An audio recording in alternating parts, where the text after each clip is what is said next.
I'd like to call the meeting to order at 6:03 PM.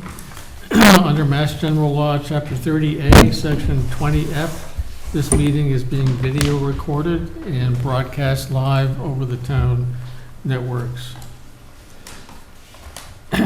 First up is Bentley Estates 2, file number 15-009C, continued from May 16th with a request to eliminate the sidewalk in Phase 2. Good evening, Mr. Chairman, Mr. Board, planners.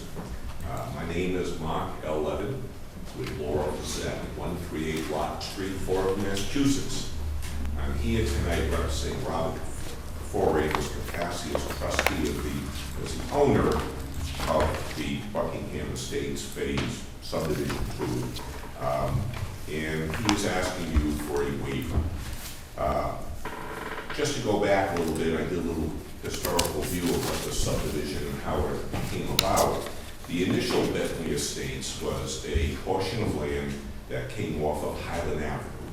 It was a 12-lot subdivision. It was approved by this board or previous members in 2002, and at that time they submitted, and what was granted was a waiver to have sidewalks on that property. The roadway itself is a 40-foot layout. It's a residential layout.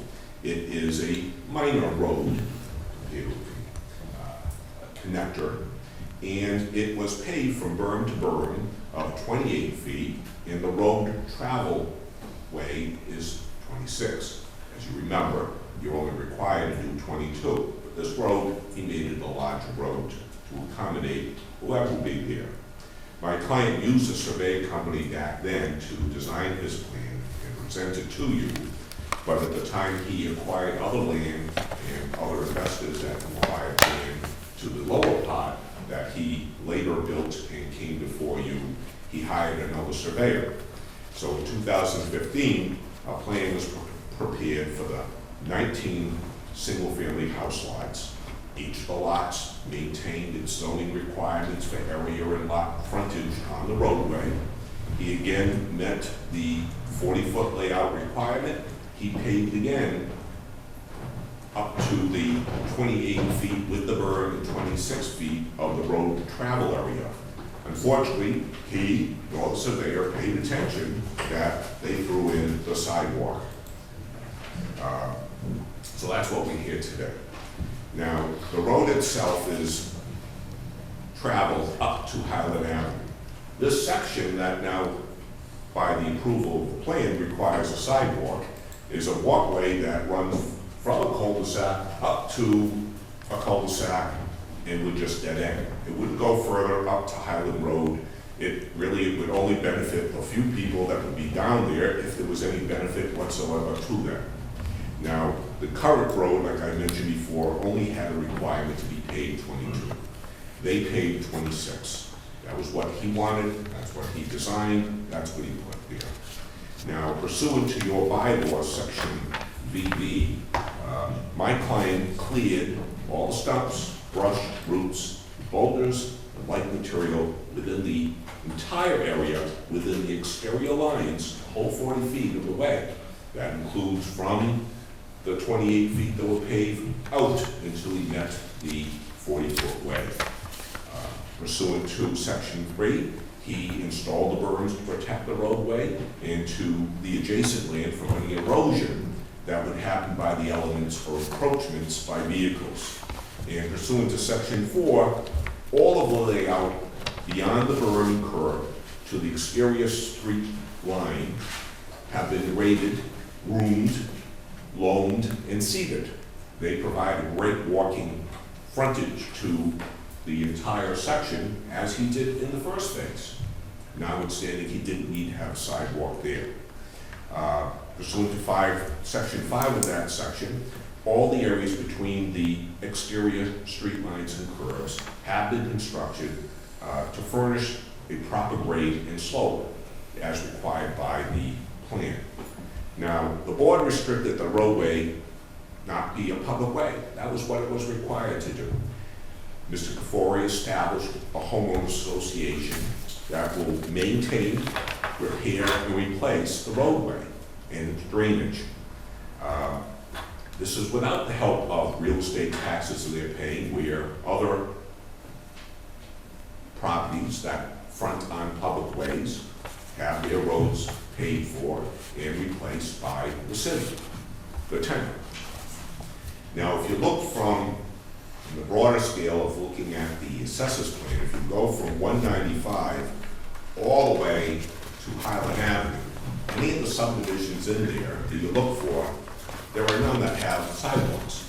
This is the only one that, unfortunately, my client says was a mistake that he didn't pick up when the plan was submitted. Again, it's a sidewalk that goes nowhere. It just goes up a little bit in front of a few houses, terminates, and the rest of it, you'd have to walk up along people's properties anyway. Now, if you look at Highland Avenue, which is the connector, that serves both Westport and Oxford. I mean, that's a heavily traveled road, and it's only 20 feet wide. Neither town has put sidewalks there. There are frontages for homes all the way up that street on either side. The town has decided, in their own reason, not to put sidewalks on. So, again, we're having a road that's a lightly traveled road. It's only for the people and their guests. It doesn't go anywhere else other than to Highland Avenue into their homes. It provides adequate access to all the lots that are safe and convenient for travel. The road is light and limited to the owners and their guests, as I mentioned. The layout of the road is obviously extends beyond the berm, and that area has been graded, so any homeowner on either side of the road could walk on the grass and enjoy the residential rural aspect of the development. We feel that you don't have to have this area look like a city street. Therefore, the safety of pedestrians are secure, and the road is so wide that even if during inclement weather, when there may be snow that will go on the grass and they plow the roads, it's still 6 feet wider than what it would have to be. They would be able to walk on the side of that road and still have safe passages compared to Highland Avenue that's only 20 feet wide. Now remember, the homeowners are responsible for this. Now they're going to pay to snowplow it, sand it, take care of the drainage, and if the sidewalks are required, they're going to have to maintain and replace those sidewalks. And we know, as many sidewalks, they crack after a while and have to be maintained and fixed.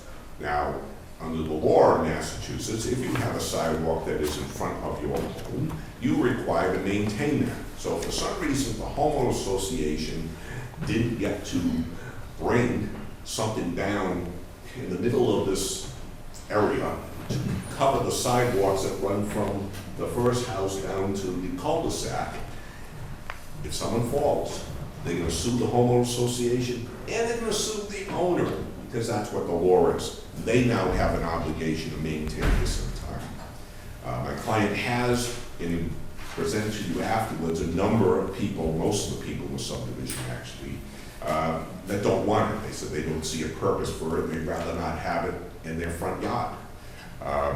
Now, again, the burden to put this on to the homeowner association now, where they haven't had to spend this, is something that really, I don't think, benefits the neighborhood or the public interest that you have the authority for.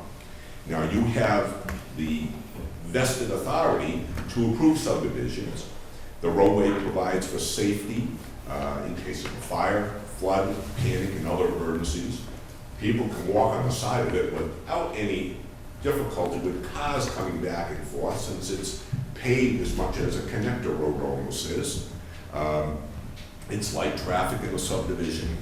The lack of a designated sidewalk is only a requirement that was on this plan, and where does it go? It goes to a dead end. It's only going to cover a few houses that you are looking at. Pursuant to section 4, subsection A1A of your bylaws, all streets shall be designated so that, in the opinion of the board, they provide safe vehicle traffic. Due consideration shall be given to the attractiveness of the street layout in order to obtain the maximum livability and amenity of the subdivision. You have a very wide street.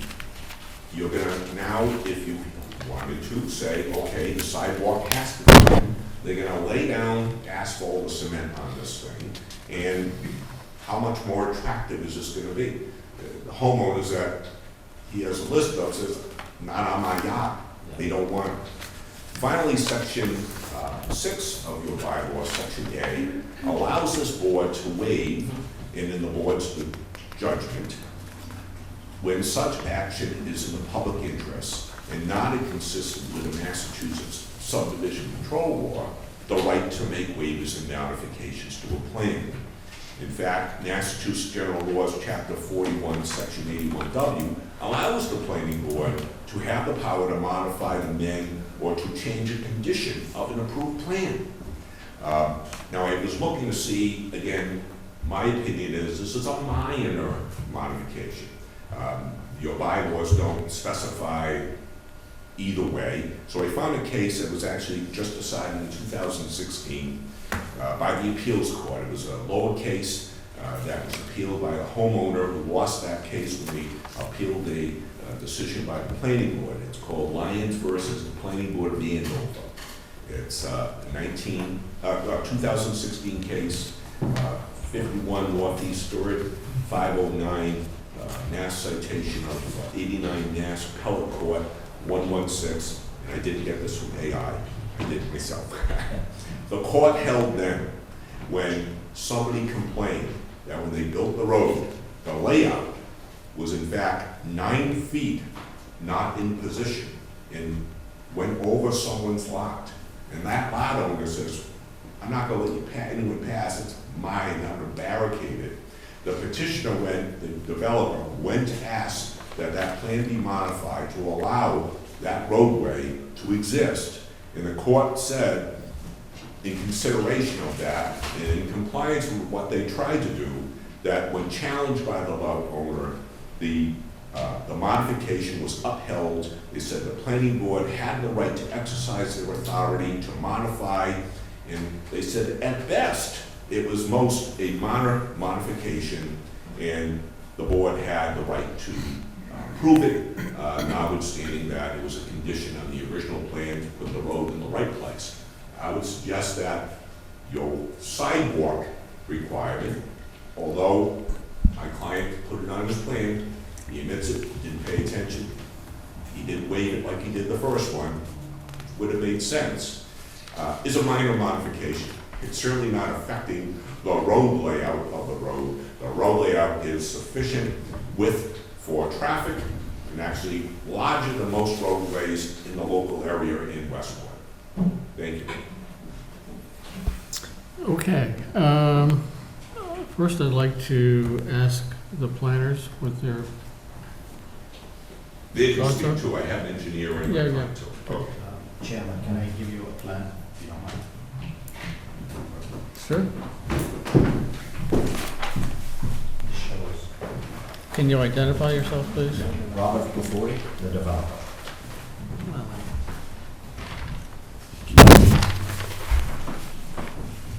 This shows the assessor layout from Highland Avenue all the way to Bentley Estate. As you can see highlighted in blue and yellow, that would be phase 1 of Bentley Estate, and in yellow is phase 2. So as he just mentioned, phase 1 doesn't have any sidewalk, phase 2 was put on a plan as sidewalk. And you can see the entire area north of the highway, there's no sidewalk anywhere. So only that spot would be no sidewalk. Do you guys have any questions? So how many lots in total with phase 1 and phase 2? Phase 1 is 12 house lots. That was built, and we finished that in 2012. And phase 2 is 19 house lots. On phase 2, there's 12 homes built, and I have a petition to the board I'll present. 10 out of the 12 that I reached out to don't want the sidewalk. I'll just give them to you in a few minutes. As I mentioned, phase 1 that leads up to phase 2 has no sidewalk, and it was in front of the board. And So phase 2 is the larger of the two. It's 19 house lots, right? correct, correct, And it came before us in 2016? correct, At least it was approved in 2016. correct, yeah, If I recall, it took a while to get approval. yes. And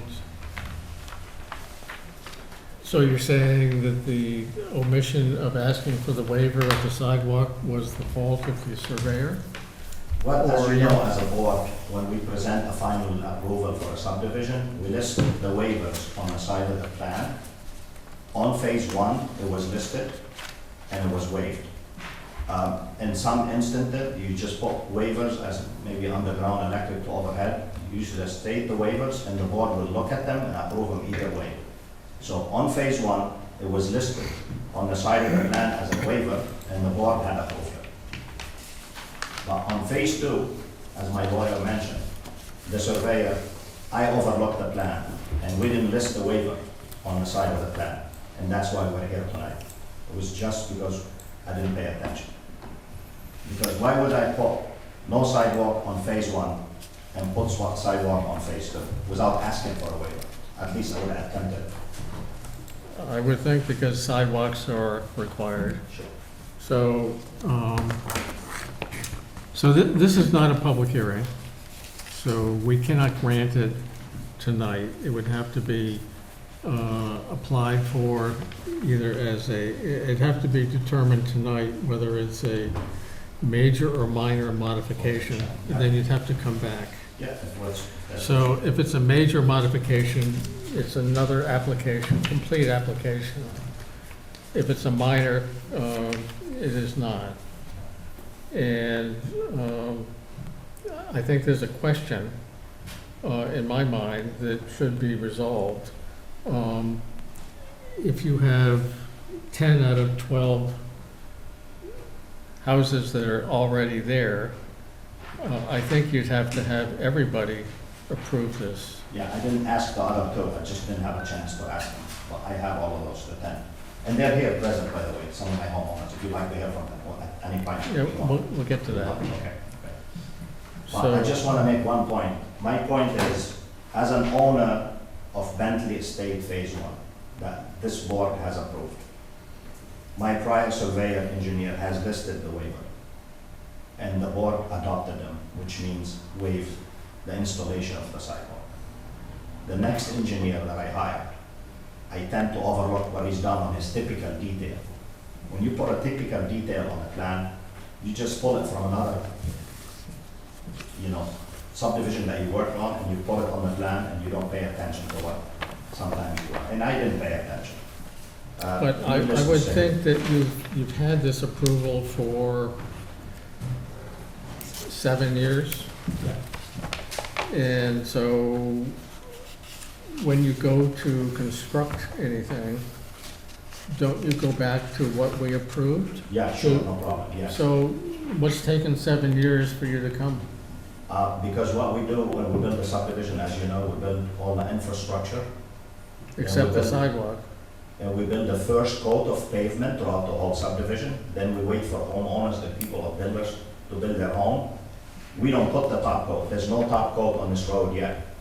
So as I move forward, I look at all the items that needs to be addressed and basically built. And in this case, one of them would be a sidewalk. So prior to just top coating the road, I felt like I should come in front of the board and ask and talk to the neighbor about how they feel about the sidewalk. And it's very seldom that you talk to people living in a subdivision, and almost all of them don't want a sidewalk. Because I've had other subdivisions, the homeowner like 50-50, they don't. In this case, almost all of them don't want the sidewalk. And I have the petition signed by them individually. I'll present to the board. Jim, can I ask you a Yes, question? sure. Clarification? I just want to clarify the difference between phase 1 and phase 2, because phase 1 is done, Right. and How many units in phase one? 12. And that's done? That's done and the And homes are built. and no sidewalks? No sidewalks. So we're talking about phase two. Correct. And how many units in phase two? 19, only 12 homes are built so far. Ah. If you'd like to see a pictures, I have No, pictures no, of the I just, subdivision. so you're saying 12 homes are built? So far, And have you identified buyers for the other homes? there are some other house lots that have been purchased by homeowners and they haven't built their house yet. So, I guess what I'm interested in, and I imagine the other members of the board are interested in, is of the owners in phase two. How many of them want sidewalks and how many don't want sidewalks? Nobody wants sidewalk. I have 10 homeowners with their signature. I'll present to you right now if you'd like me to. Whenever you He feel. hasn't approached the others. He's only got to 10. Okay, I got to 10. all right, well, that's what I'm interested in phase two Yeah. of the owners. So far, you haven't approached them all, but the ones you have approached, nobody wants sidewalks. Okay, thank you. 10 out of 12. 10 out of 12. Correct. And they're here. There's 3 of them present if you'd like to hear from them. Thank you. Thank you so much. Planners?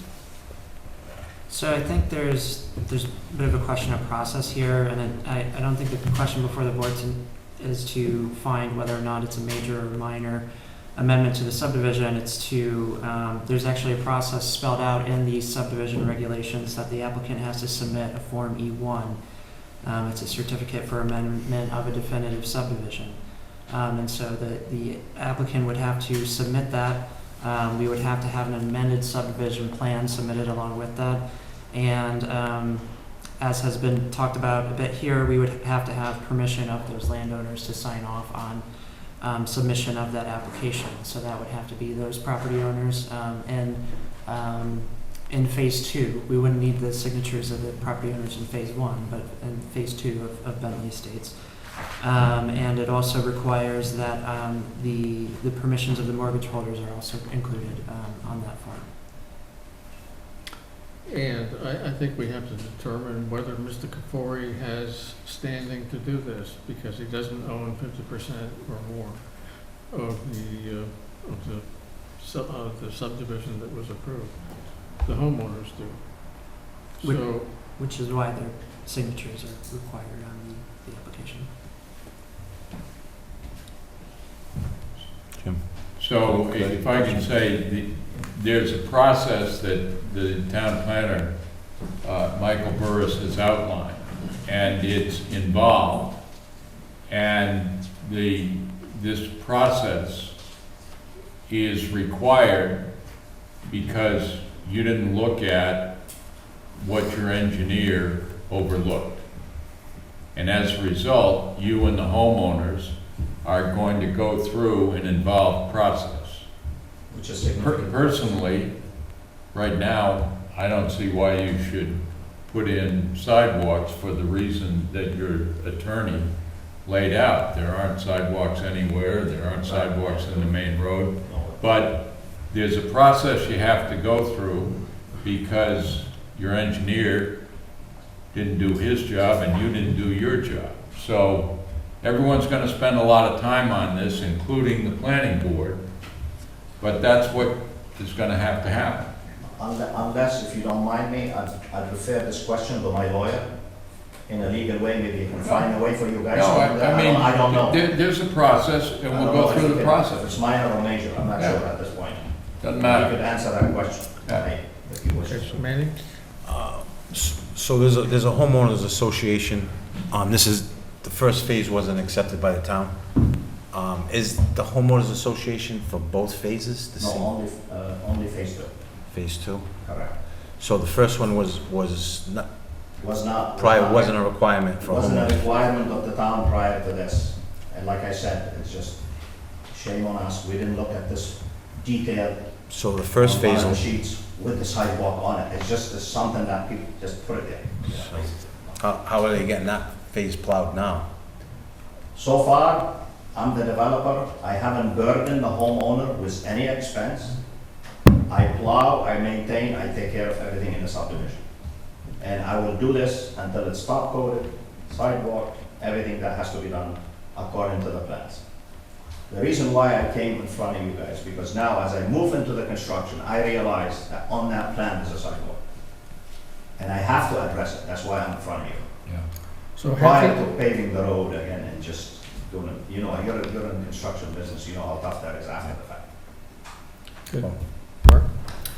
Yeah, well, I just want to make a comment. I mean, quite apart from the technicalities and the procedures and all that, I have to say I'm a little surprised that there is as many people who prefer not to have sidewalks. It seems that, what we're trying to do is create communities where people walk up and down the roads and streets and wave to their neighbors and so forth. And, having sidewalks allows, if you've got families with young kids, they can put their tricycles on the sidewalks. They're not out in the street. And families, somebody with a baby carriage, it's much safer to be on a sidewalk than to be out on the street. And here we're talking about a subdivision that, when built out, will have 31 houses, and that's 31 families, and who knows how many young families, children, whatever, and cars. So, and it would just, my own sort of intuition tells me that if I were to be there, I would like the amenity of a sidewalk. I realize there's responsibility that comes with that, but the trade-offs in having kind of a more walkable community strikes me as being worth it. Now, I also heard your attorney refer constantly to this 26-foot traveled way, but part of this Phase 2 has Wayland Way, which is the 22 feet. Which is going down, it's like 600 feet long. Yeah, so it's not all 20s. I just want to clarify that, make clear that you're not proposing a 26-foot traveled way throughout Phase 2. There's a portion of it, this dead end, Wayland Way, where it's got 22 feet.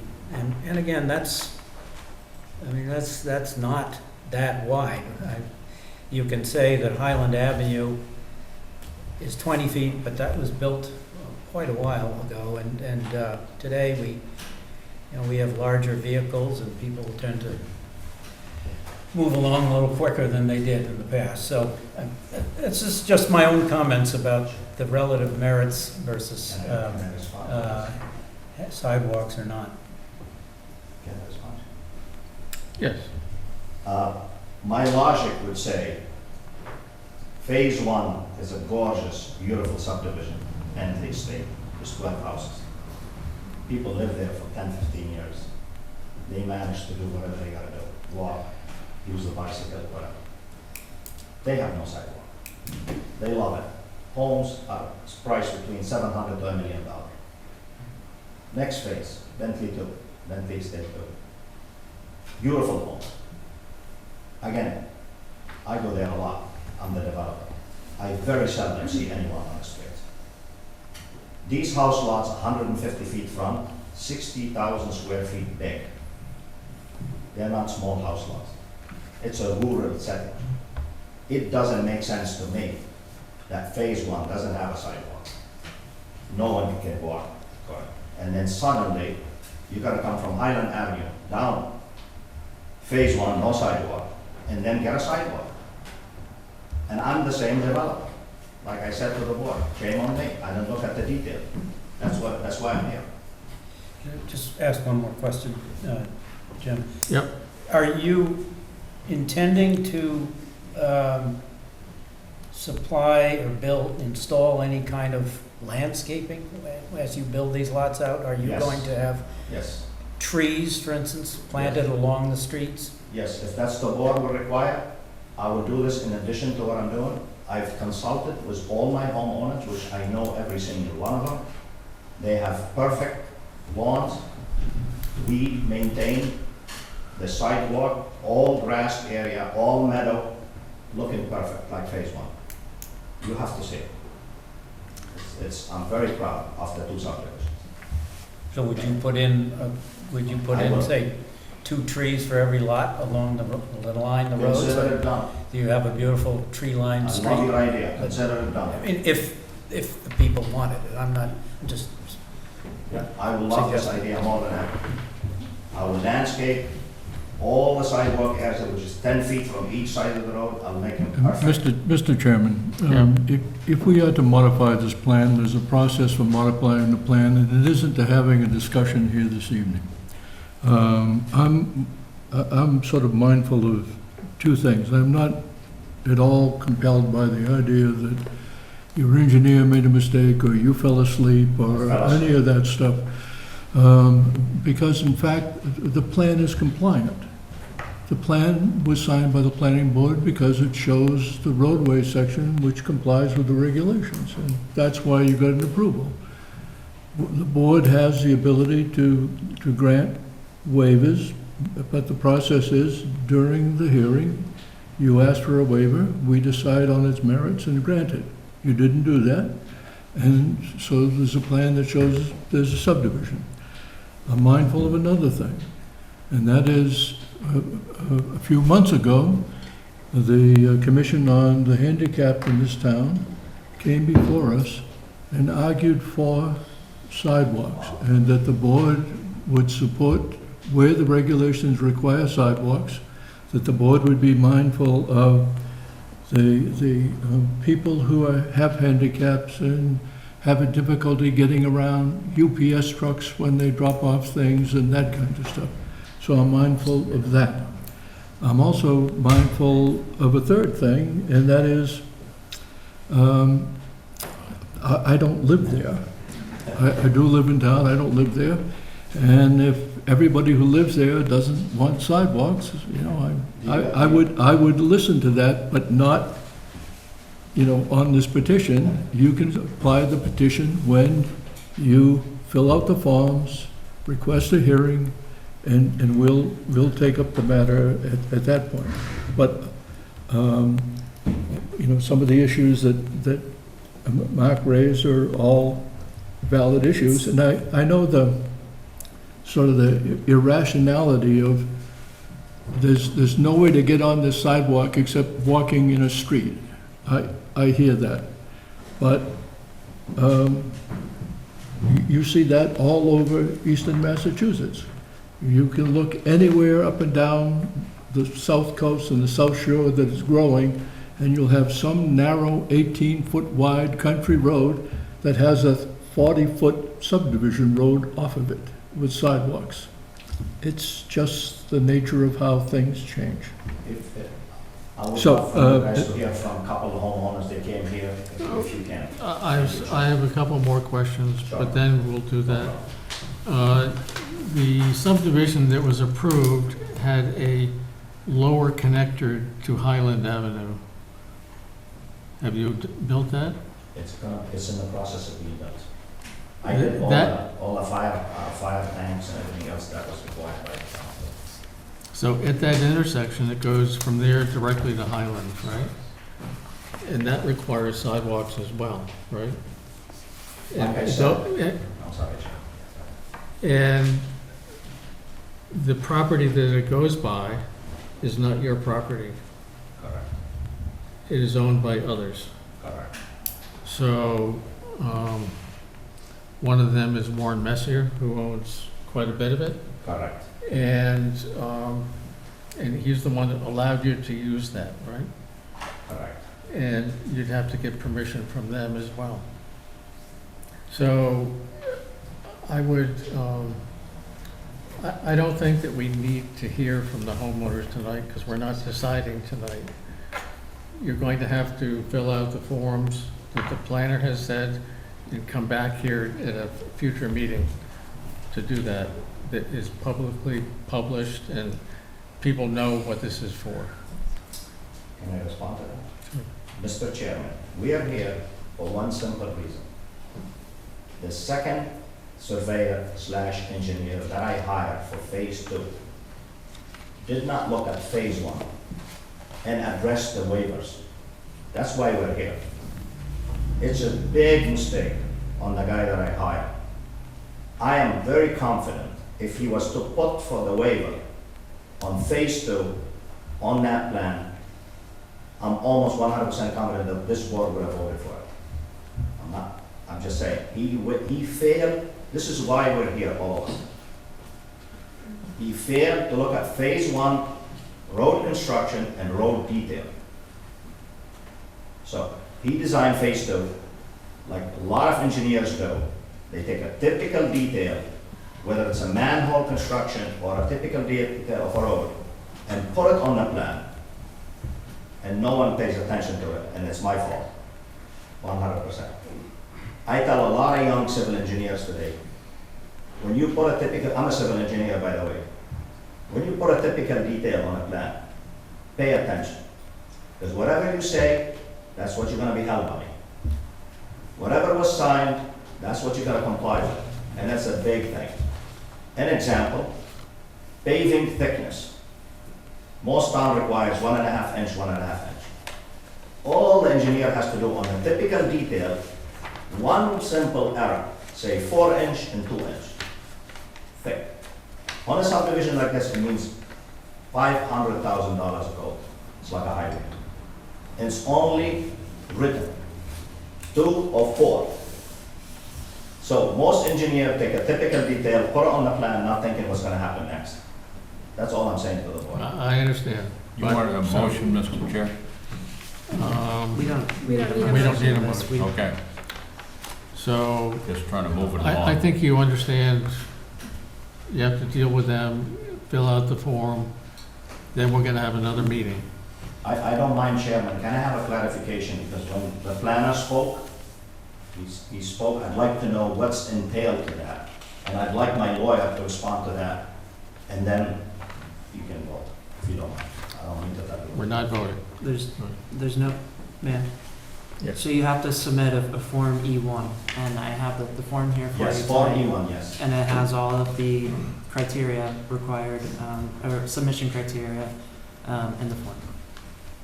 So, based on what you're determining is a major change? No, it didn't. I'm just It's saying, not saying it's a major. So the determination of whether or not something is a major or minor modification is a zoning bylaw criteria. Okay, And this is an amendment of a definitive subdivision, and so it would be governed by the subdivision bylaws. so the zoning enforcement agent decides that, or who decides that? I want a clarification, who decides? We Subdivision. just, the It planning would board. be us, because you're modifying a definitive So it's subdivision. not the zoning, it's you guys, the planning. Okay? If you fill out that form, just know that Yeah, you need unanimous from My problem with this, when everyone. you listed this, he's saying bankers have to sign, this guy has to sign, that's a lot. You need a unanimous. No, I understand, unanimous by the homeowners, Yes, and if one object, And the the mortgage owners, holders and. the mortgage holders. Correct. so you're asking me, no offense to you guys, for the impossible.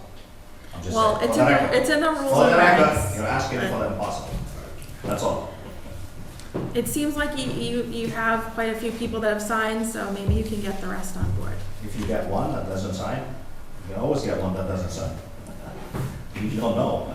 Well, that could be a conversation before the planning board at a later date, but as it stands now, the Form E1 is the correct form to get this process initiated.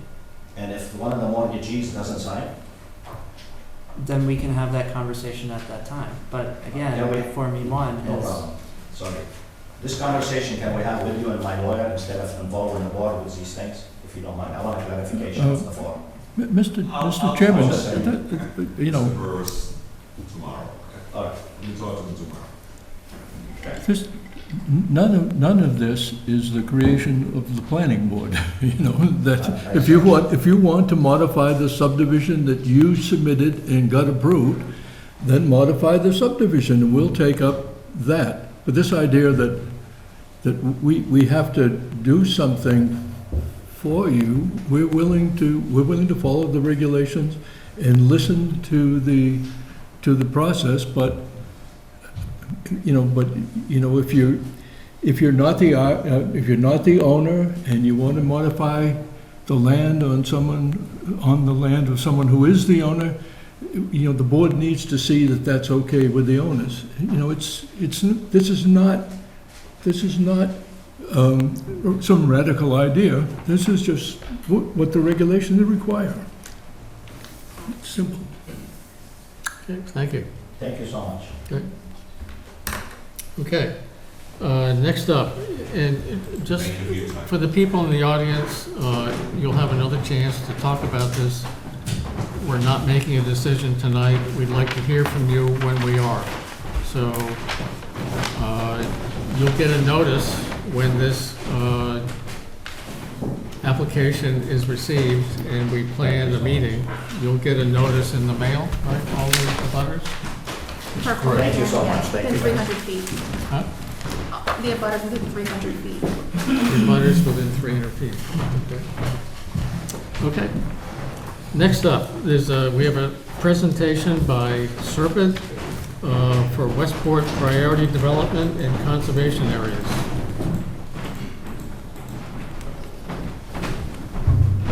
Good evening, everyone. My name is Philip Hu. I am a principal comprehensive planner with SERPED, and I'm really excited to be able to present this regional plan to y'all. So why am I here today? So SERPED is embarking on an update to the regional priority areas. Since we're a regional planning agency, we don't ever want to just barge into a community and say, hey, you have to do this. So that's why we're here. You know, we're making sure that you understand what this process is, and we hope that you'll work together with us. And we had the pleasure of presenting this to the Board of Selectmen about a month ago, and the reception was really, really positive.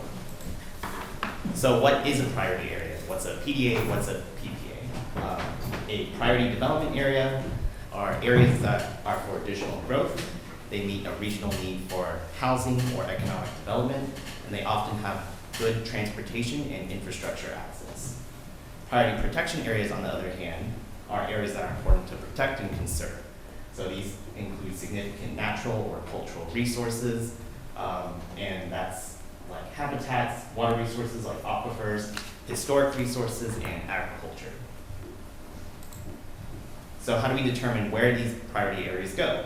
Well, we use local knowledge from y'all and members of the community, and we use a lot of data. So we use data from kind of the human side of things like zoning, land use, infrastructure, and then environmental data like habitats, aquifers, and conservation areas. So this isn't our first rodeo. All of our communities already have priority areas. So in 2008, there was a kind of first pass to really identify general areas of where these PDAs and PPAs go. In 2013, my colleague Grant King led this process to refine the boundaries based on the use of a lot more data and also introduce much more civic engagement into the process. So what are we really doing differently this time? Not much. It's really about making sure that 10 years have passed. Do these PDAs and PPAs still match your community's priorities? We hope to also use a lot more modern civic engagement, such as online tools, and we'll also hope to provide much more specific recommendations for some key sites around the region. So what are the benefits of these PDAs and PPAs? So for PDA, PDA designations help our communities coordinate local plans and win competitive grants. In North Attleboro, because of the PDA designation of their downtown, they got funding for updated zoning, a $1.3 million MassWorks grant for improved roads and water and sewer, and 193 units located downtown. Obviously, North Attleboro is a very different kind of community than Westport, so we really want to make sure all of our recommendations are tailored to each community. So PPA, similarly, they help our communities coordinate local conservation efforts and also win competitive grants. So in Norden, they updated the open space and rec plan using a lot of the information that came out of the priority area update. It had a $575,000 land grant for conservation acquisitions, and the end result is 150 acres of permanently protected land across town. So in Westport, there are 4 priority development areas covering 1,500 acres, 7 priority protection areas covering 20,000 acres, and 1 combined area on about 400 acres. And there's an interactive map. Would you like me to go over that? Yeah. And to clarify, the combined area really means that there's elements that there are areas or opportunities for growth, but also there are significant natural or cultural resources to protect.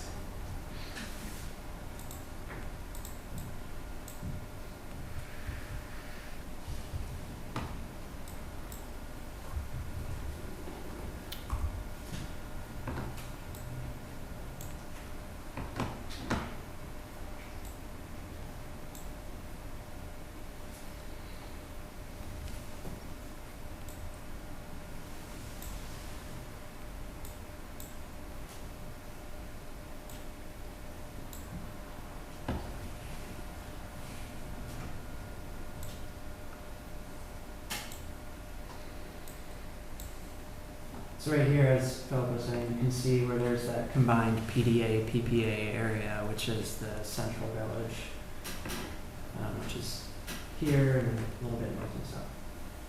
Yeah, and you can see the green, which is the PPAs, those cover lots of natural areas, and then in purple are areas for potential growth, mainly located along key corridors.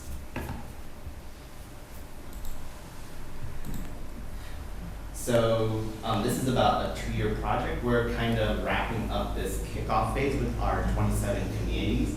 We've met with local planning boards and also boards of selectmen and mayors to just introduce this plan. In the next phase, we hope to have these kind of local workshops. So depending on each community, this can either be just a working session with the planning department, or it can be a much larger public kind of workshop. And that's really just going through every single priority area and saying, hey, does it still match kind of what we are prioritizing and what we need for our community? And also saying, do we need to add more priority areas, or do we need to refine these a bit more and take some things out, and also just update them with new local knowledge. Kind of the third phase is just us bringing back what we heard from the second phase and saying, hey, do we get this right? So that's just another little workshop to make sure that when we go to the final regional screening workshop and we bring together all 27 communities, priority areas, and just see which of these are the most important throughout the region. So your role today is really just, I just wanted to inform you, and you all know, kind of have a lot of local knowledge about Westport, and it's going to be really, really valuable as we determine what these priority areas are, especially when we enter into phase 2. So I'm happy to answer any questions you have, or just hear any initial thoughts you have on these priority areas. Thank you. Well, thank you. So what would the next step be? Yeah, so I will coordinate with Michael to determine, and also the planning board, just determine what you would like that kind of phase 2 workshop to be. Many of our communities want it to just be with their planner, and it's just kind of a half-day working session. Other communities want it to be a little bit more involved with the community, like with engagement. Okay, so 15 years ago, I think we were one of the only communities that formed a committee to do this, and we worked with Serpent staff. John worked on it, I worked on it 15 years ago, and I think it was a very helpful thing to do at a very public meeting and have public input. So I think, I can't speak for everybody, but I think that that's what I would like. And I would like others to chime in. Jim, yes, I'm so, I mean, I think it's more than 15 years. You mentioned the first pass was 2008, but there was a couple of years before that, just Right. inventing the terms priority development areas, priority protection areas that came out of the Commuter Rail Task Force, which I chaired. So it's almost 20 years that Jim and I have been involved in this. And so it's great to see this and how far it's come. I think in terms of making sure it's still current and the areas defined are still accurate. I think in terms of the priority development areas, working with the town planner is probably an efficient way to make sure, because I think the infrastructure committee and others, the committee that Manny's on, are plugged into the planner's office, and so just working with the planner probably gets you linked efficiently to the folks who are working in that area. I think in terms of the priority protection areas, I think reaching out to folks like the Westport Conservation Trust and the Buzzards Bay Coalition. I know one of the things that happened back in 2008 is every town developed their own plan, and then Serped said, well, especially with conservation areas, we've got to make sure that Westport talks to Dartmouth and Dartmouth talks to New Bedford, because for ecological reasons, you've got to make sure that your protection areas inform each other, because bioreserves need to be bigger. And so that inter-municipalities communication is important. So when you look at the Land Conservation Trust and the coalition, they are thinking that way. And so I think if you're not, I'm sure you're already reaching out to those groups, but if not, then making sure they're involved in that is helpful. I think also, John, on the priority development areas, Mark Schmidt and I and the planners and Russ from BSC Group are working on a plan to rezone the Route 6 corridor, as well as Roger. And I think we need to have you help us with visioning these changes, what it could mean, and what we would like with public input this area to look like.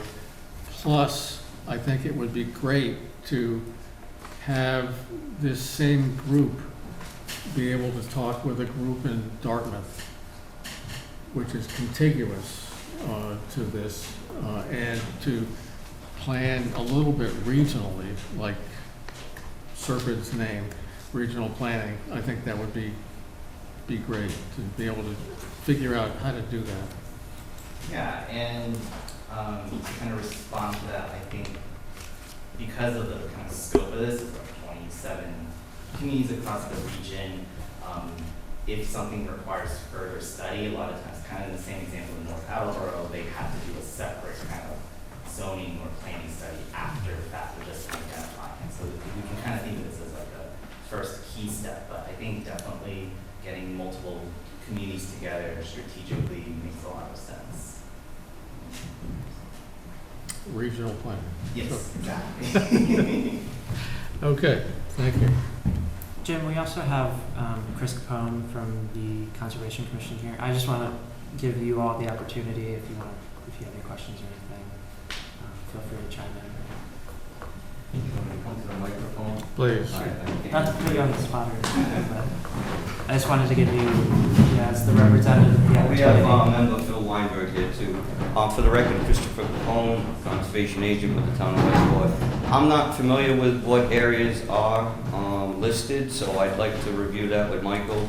I noticed it's a vast piece of land, 20,000 acres is quite considerable for what Westport has. Westport is very wet in a lot of its interior areas.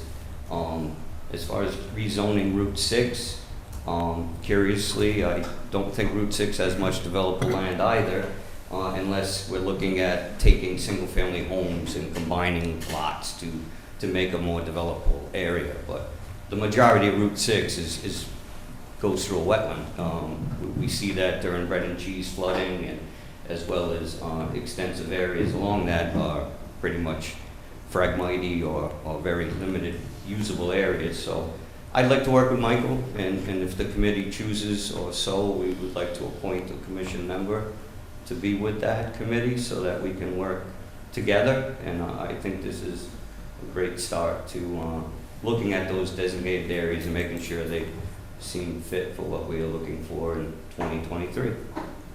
Thanks. Thank you very much. Chris, Thanks, Chris. do you want to participate in the rezoning effort? I would, not necessarily participation, but I could give you Sit on some, some of the meetings? yes, I can give you some ideas and respect, but there's no lie here. I mean, Route 6 is limited to its use, as well as 177. Right, but what we're looking at is if we get water and sewer down Route 6. Correct, Then the uses could change. obviously. And as everything happens, things will change over time. Correct. We're not trying to say this is what it should be, we're trying to say this is what could be allowed. If these Right. things come into place, Right. correct. Mr. Chairman, could I, Yep. I'd like to just add on that. Again, so I think some of the stuff that we're talking about is that previous Serpent study that we, you know, I don't know if, like, I mean, maybe we should publicize that a little bit more too. And like, whereas we move forward in our public engagement on our zoning stuff, that we're trying to get ready for next town meeting. So, again, like what Chris says about Route 6, we have a lot of stormwater problems with Mass Highway, many environmentally sensitive areas, and we're looking to, what I like to say, responsibly redevelop Route 6. We're not, and the Serpent study 15 years ago, I thought it was excellent. And I think that's kind of the thing that we might want to push moving forward, because we already have a trunk line design for Route 6, and we're in permitting right now. So this is coming along the way, and it would help to have the zoning correct, so we don't make mistakes like when they built Route 6, because that's probably where a lot of our problems are there. But, you know, I applaud anything you can do to help us. You know, I mean, Mass Works grants, we got drainage problems. I've seen Mass Highway up there working, surveying, you know, we got a big culvert across the Bread and Cheese Brook, like Chris said, floods up, 1,000 feet in each direction.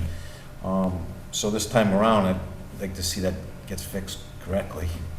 If I may, Mr. Chairman, some of those areas on Route 6 have never seen the light of day because of the lack of maintenance. So I know they just did a big area near Westport Flooring, that cross culvert there, they had to jet it out, and I know that took some considerable effort because it was pretty plugged, so. Okay. Thank you. Thank you very much. Thank you. Thank you.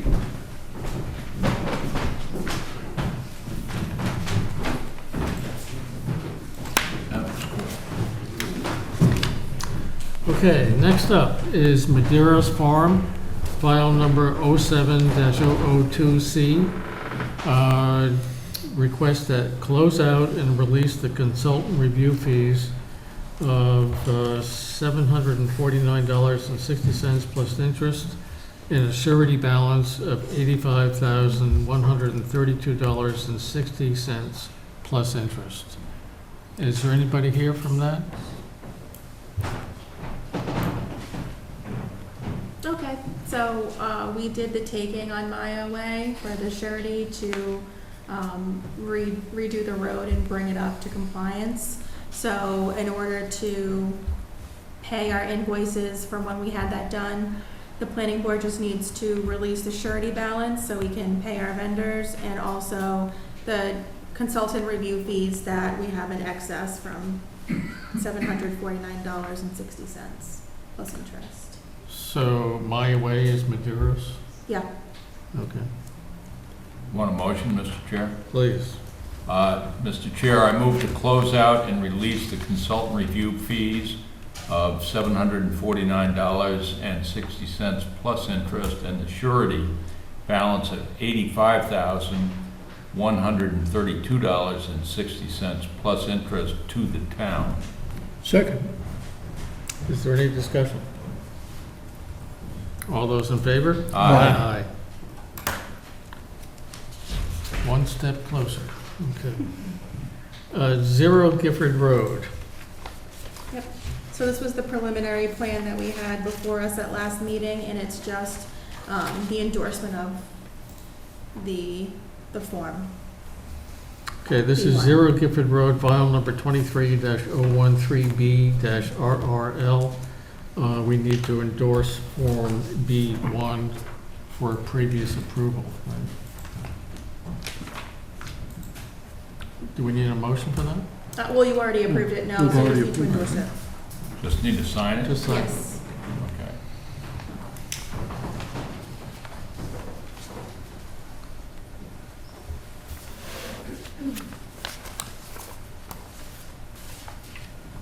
and next up would be Inheritance Lane, file number 23-010C-RRL.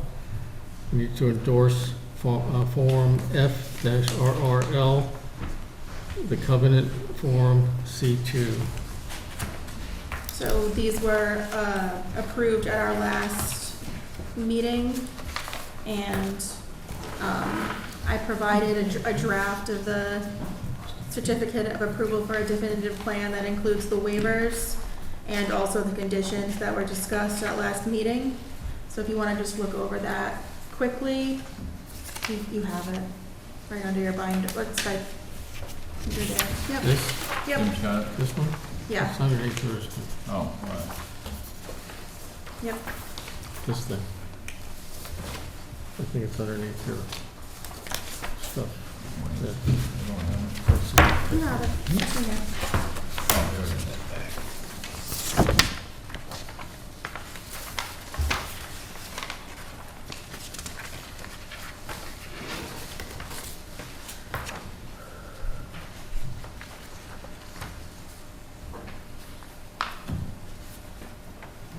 Do we have the endorsement form for I do, yeah. Gifford? Mhm. I think John had the endorsement for Gifford. Did you pass it along? No, I passed one along. Yeah, Yep. That was, There's another one. No, that was the Gifford one that you need to, I have the endorsement for the Inheritance Lane, but well, then it's gone all the way to Mark. okay. Mark, Well, do you that's fine, have that was an easy one. which What's that? form do you have to sign? I'll send it back. John's on. So this one is, That's for oh, this is Gifford. Gifford Road. Yeah. Thank you.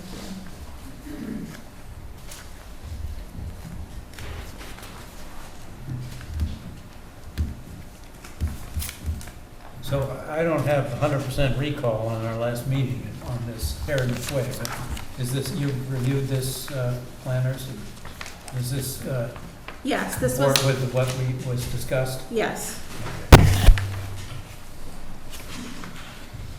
Pretty much the conditions are pretty standard, and then for number 3, 4, 5, and 6 are the ones that were added in, that they needed to, that we discussed.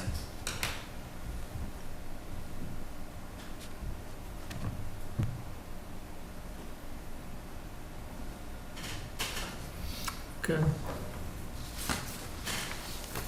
This is the one you should endorse. Ah, okay.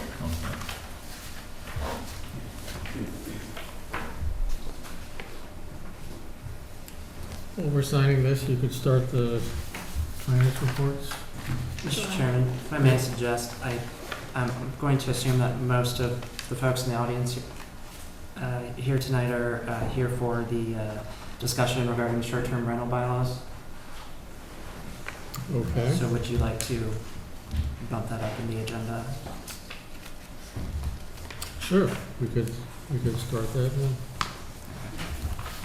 This is also the covenant, which is pretty straightforward. For inheritance, you gotta sign it. Oh, we gotta sign this one. Okay, you gonna start the discussion? Roger, you want to start? That's the- All right, we just want You can sit right there. remember a few years ago, I know most of you were involved in it. We drafted, we worked on Yes. Roger Menard, I'm Chair of the Zoning Board of Appeals, and Jerry Coutinho, who's been here forever, Yeah, it's a discussion. and he's Vice Chair. It was about maybe 4 years ago, when we redid the recodification, we put through several zoning bylaw changes. We had worked, and I think most of you were involved in this, with drafting up short-term rental bylaw, since our zoning bylaws do not address short-term rentals.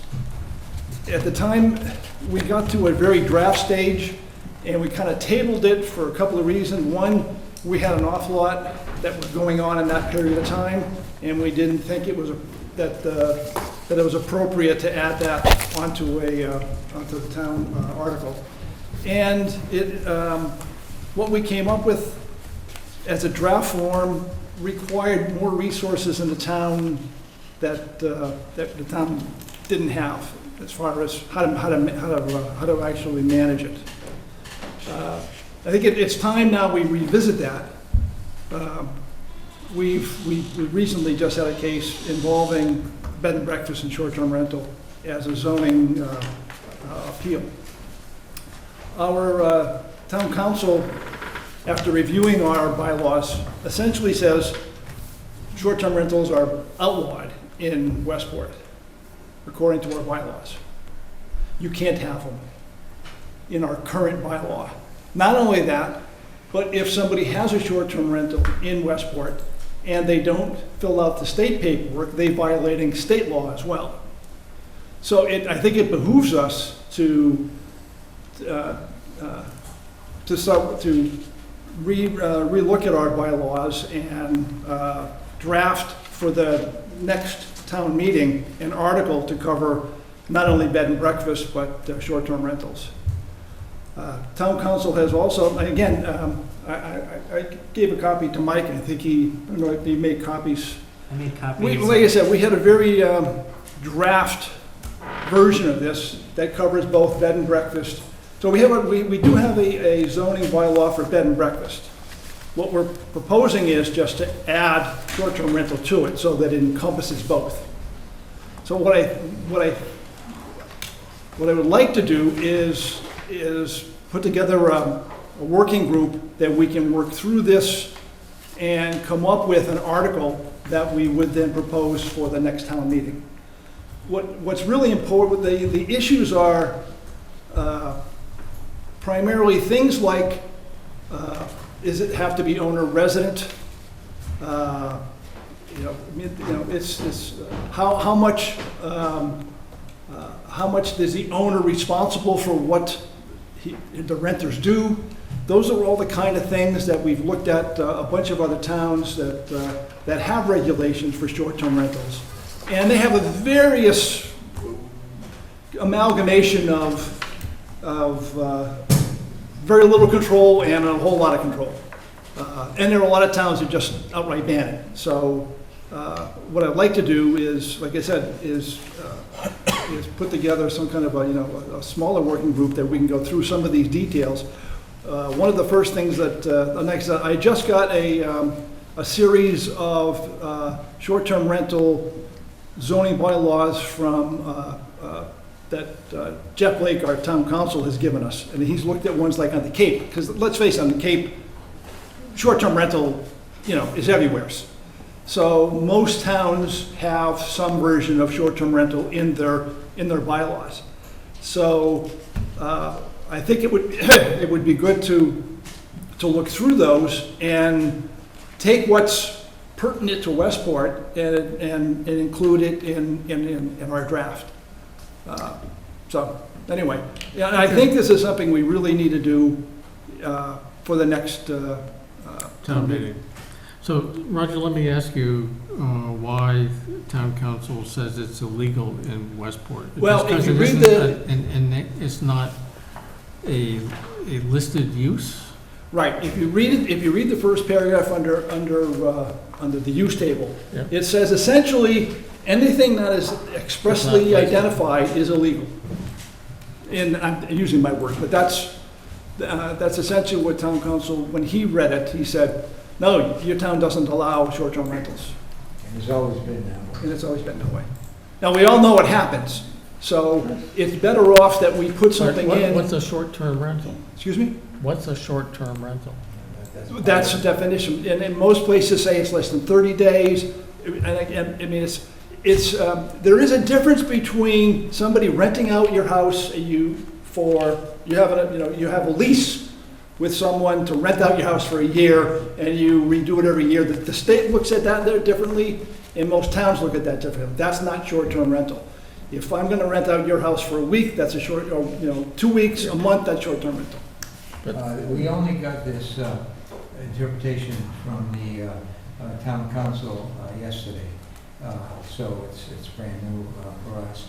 And he indicated that the closest that he sees in our bylaws to what would be a short-term rental would be our lodging bylaw. We do have a boarder and lodging for 4 rooms or something like that. But your question is a good one, because that's part of what we should be working on, is defining short-term rental. So, knowing Westport, people rent for 1 or 2 weeks Yes, Yeah. all summer, yeah, right, and yes, all over. yes. And so the question is 3 weeks a short-term rental? Well, no, that's 4 weeks? the reason why we really need to discuss this as a group, to say, okay, there were some places that say 1 week, some say a month. If you go to Florida, most places are 3 months, because you want to be there January, February, March, or you're not, or they just won't rent it. Right. So it's really, And it's there's no right answer. town council is suggesting to us to come before you to try to get this. No, I think we need to set up another committee. Another one committee. But I think we're gonna need a lot of public input, because I don't know how most people think about it. I know that people who live next door to a house that has become a nuisance, they have one view of this. People who own and use this to supplement keeping their house here that they don't live in, to pay the taxes and pay the upkeep, they do it by 1, 2, 3, 4 week rentals in the summer. Mhm. So, Yes. Yes. Well, it is quite controversial in a lot of places. Nantucket just had a big issue with that, and right now Rhode Island is battling with it, but it's trying to get that balance between what is good for everyone.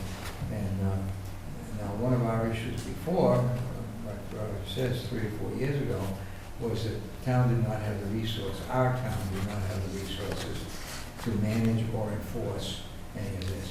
But I just happened to hear on the news 2 days ago, in Narragansett, Rhode Island, I believe they have a fee for all the short-term rentals, and they were raising their fee from $500 to $1,000 a year for the owner of the short-term rental, in order to offset the costs of their you probably need to hire somebody to administer all this.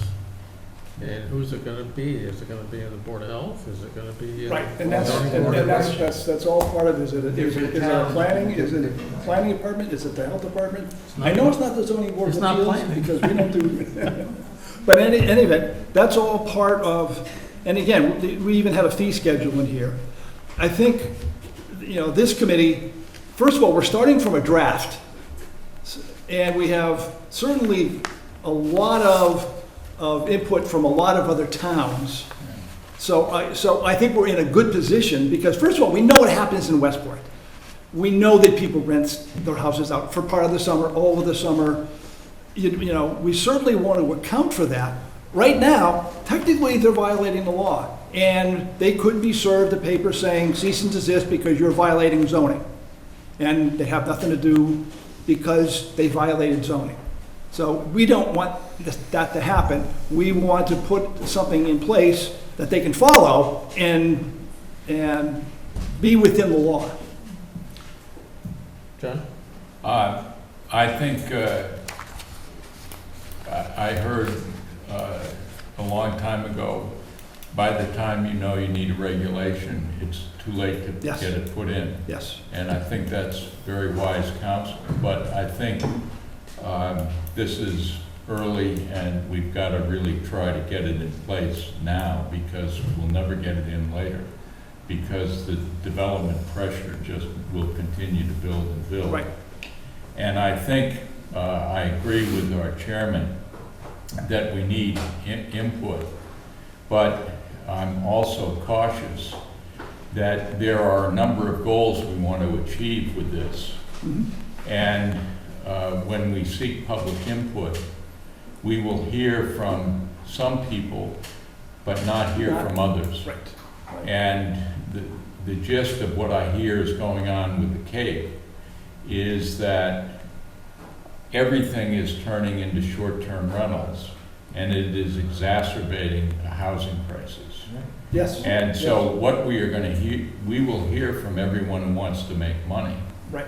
And we will not Yes. hear from people affected by a housing Yeah. crisis. And that's. And so I think what we need to do, and I think this is what you already are doing, is you are looking at other towns' experience and weighing both the goals, and it's okay to want to make money, I'm not saying that, but that's not the only goal we have. We also want to make sure that Westport continues to be a place where our kids and grandkids can afford to live. And we don't become Cape Cod, where everything's a VRBO and no one can afford to live here anymore. And so I think if we learn from other towns' experiences, and the draft that we craft with a small working group is informed by that, so that it balances what can be contradictory goals of allowing short-term rentals, but not turning Westport into nothing but short-term rentals, so that we can still provide affordable housing here, and we don't turn into Cape Cod. Then we do the best job we can, and then we ask people, what do you think? How did we do it? And people can say, well, I can do what, as Jim said, what I've always done under your regulation. I'm not going to get arrested.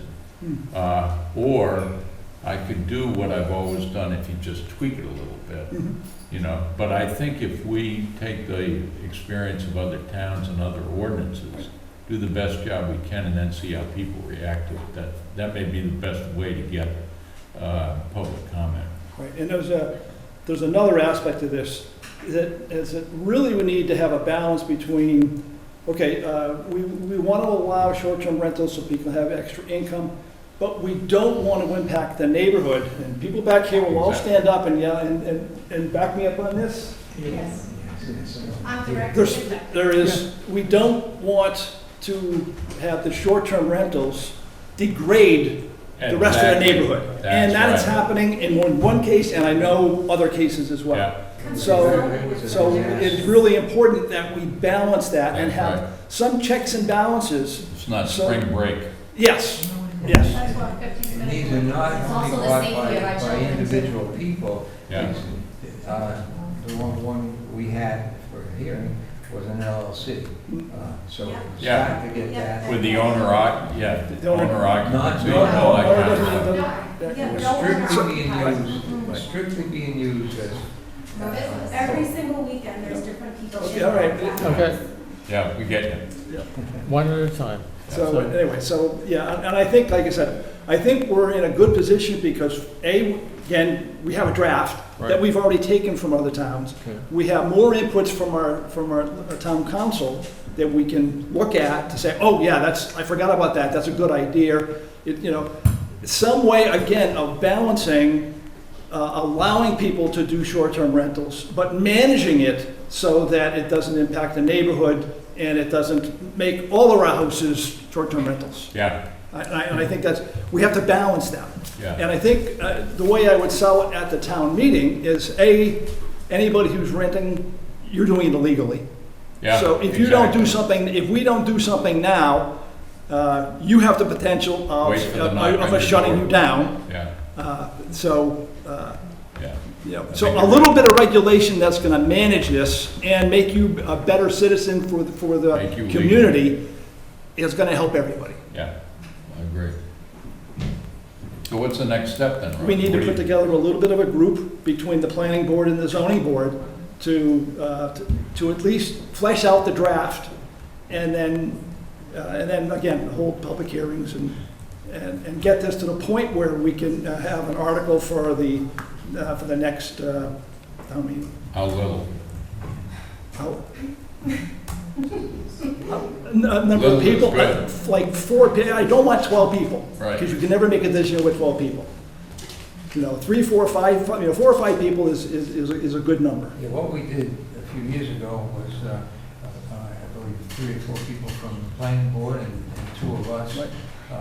And I think Clay Harrison sat in on a few of the former chair of the. So let's make it 2 and 2. 2 and 2. That's Sounds good. Yeah. 2 and 2 plus Yeah. these guys. So Yes. And you have staff now that Right. you did not have Right. Correct. 4 years ago. So- And if we get the 2.5% override, there's a little bit of extra money for the building department, a little, so, and this is going to actually, there are fees involved in this, which will fund somebody, Yeah, so somebody can pick up extra work because there's application fees, there's, somebody's gonna have to do a site survey to make sure that it's, and that's part of a health department thing as well. They're gonna have to go in and make sure that in fact, that it's appropriate for a rental. So, but again, the fees, you know, yeah. the fees should take care of a lot of that. So I think, as John said, we need to make it so that people can do what they've always been doing, Yes, but also eliminate the nuisance.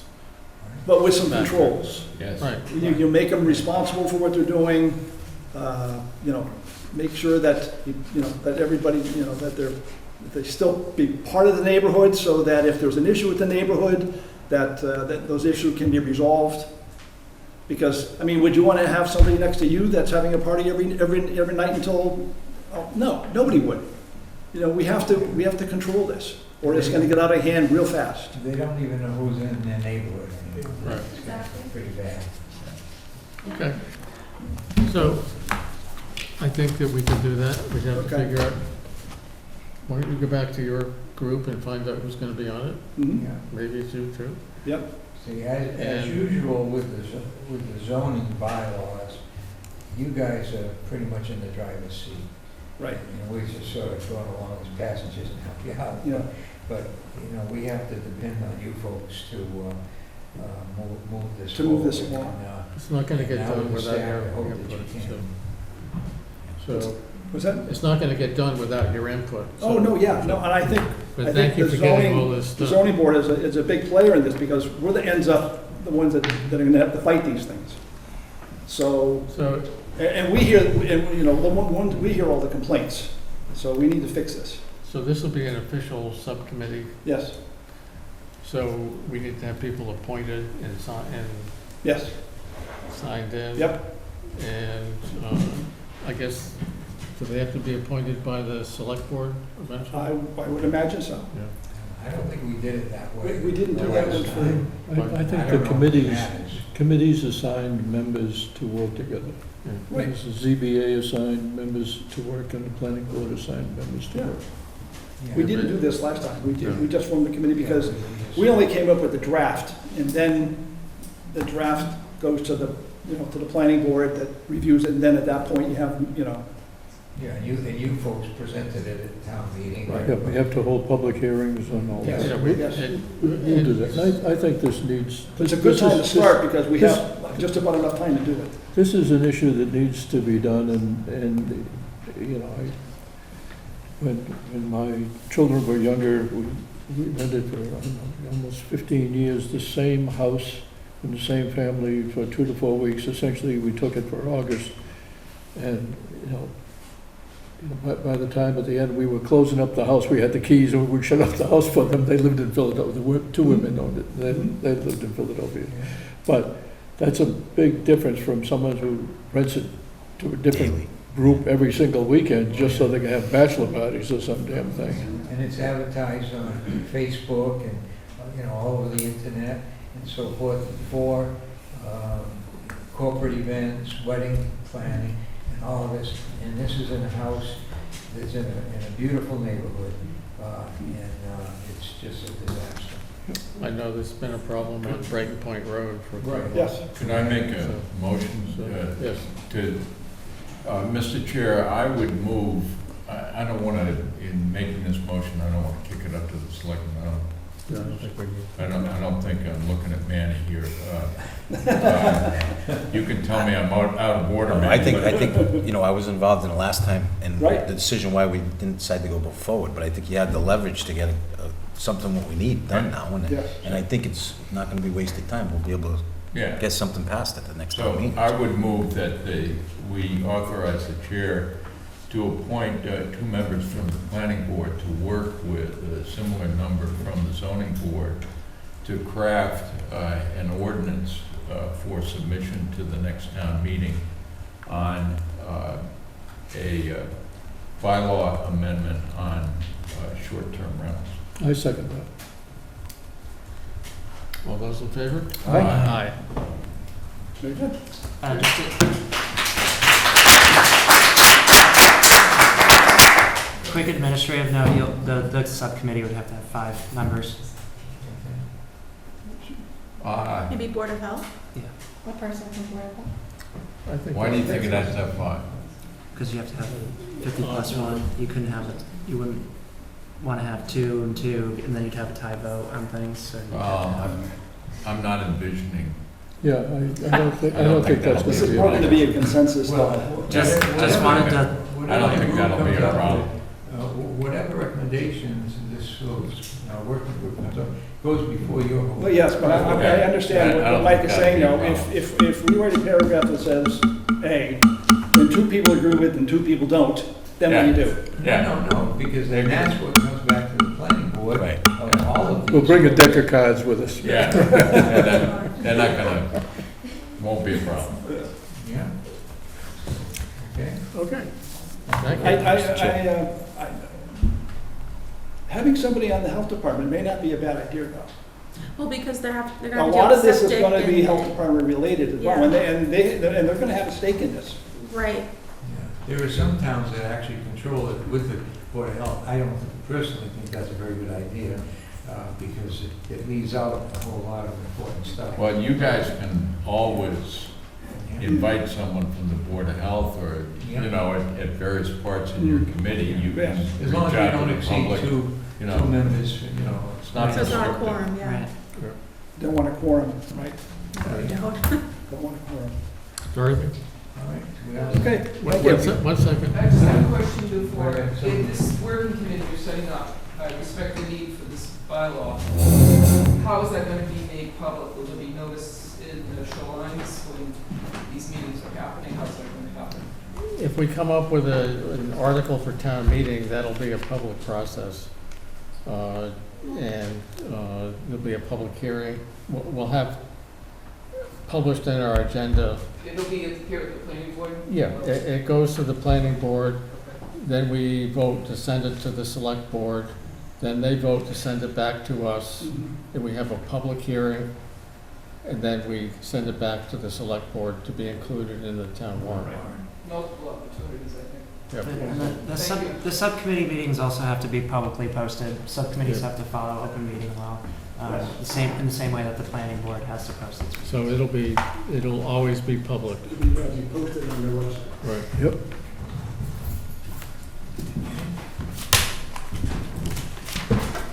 Okay. Back to the planners' reports. Let me find mine. Can I? Oh, yeah. I'm gonna steal yours. Yeah, come on. Okay. Nope, that's not it.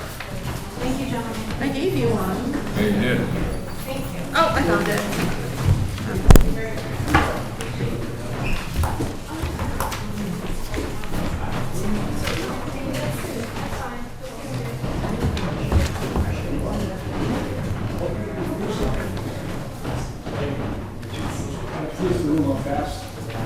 Yeah.